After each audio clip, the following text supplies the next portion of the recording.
Memory reconsolidation. Let's make it simple.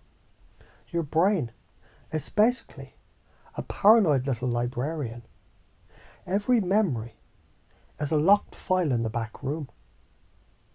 You can't edit the thing unless you check it out first. And checking it out means you've got to actually feel it again. Smell the air from that day, see the colours, hear the voices. Remember what you were wearing. You've got to rip the scab off for the brain to even notice that you're trying to change the scar. Skip that step. It's like trying to edit a Word document without opening it. You're hammering keys, but the file is closed. Nothing saves. The brain says, "Nice try, champ," and shoves it right back into the shelf. Here's the kicker. You already know how to do this. Ever smell a certain perfume and boom, you're back in 2008 with your first crush. That's reactivation. Ever hear a song and feel all heartbreak claw at your ribs? That's the brain opening the file. That moment, that's your editing window. The mistake most people make, they just relive it, wallow in it, and slam the file shut again. The skill is this. Once the file is open, you inject new meaning. Yes, she left me, but she taught me self-respect. Or, that embarrassment in school, it made me funny as hell. You overwrite the old software. Science calls it reconsolidation. I call it emotional hacking. Hormonal resolution. Your body is a chemistry set. Adrenaline and cortisol spike when you're threatened, embarrassed, or challenged.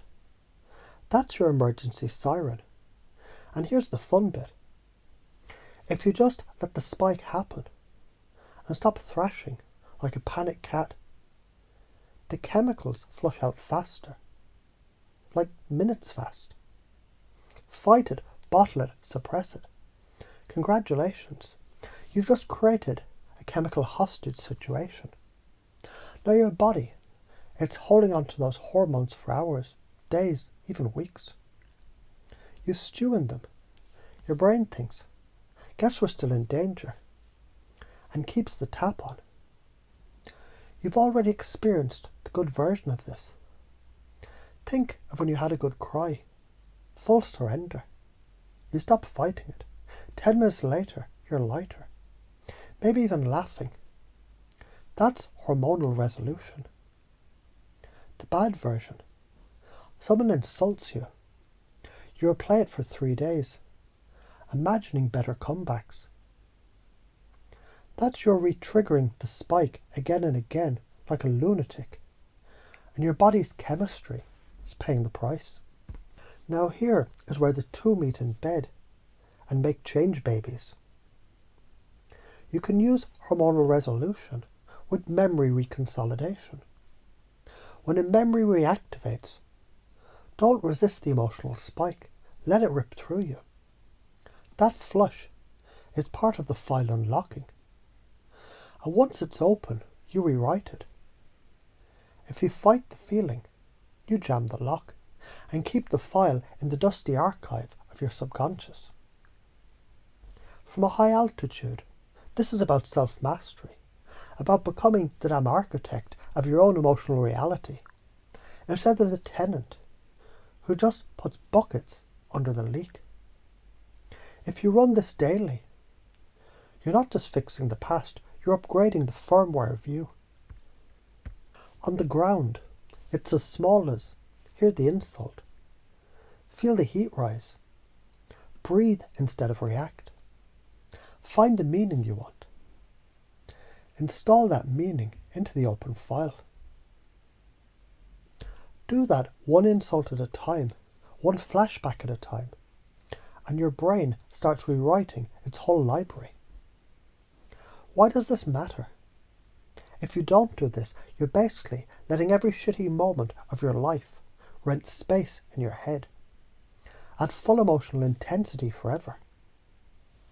That's like letting a gang of noisy drunks live in your living room rent-free. Do it and you free up energy. You stop leaking cortisol like a broken pipe. Your immune system improves. Your decisions get clearer. You stop overreacting to innocent situations because you've cleared out the old landmines. Afraid to do it? Yeah, because it's raw. It's vulnerable.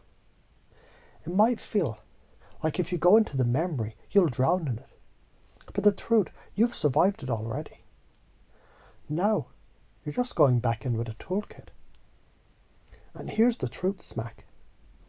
Every time you avoid this process, you're letting your past own your present.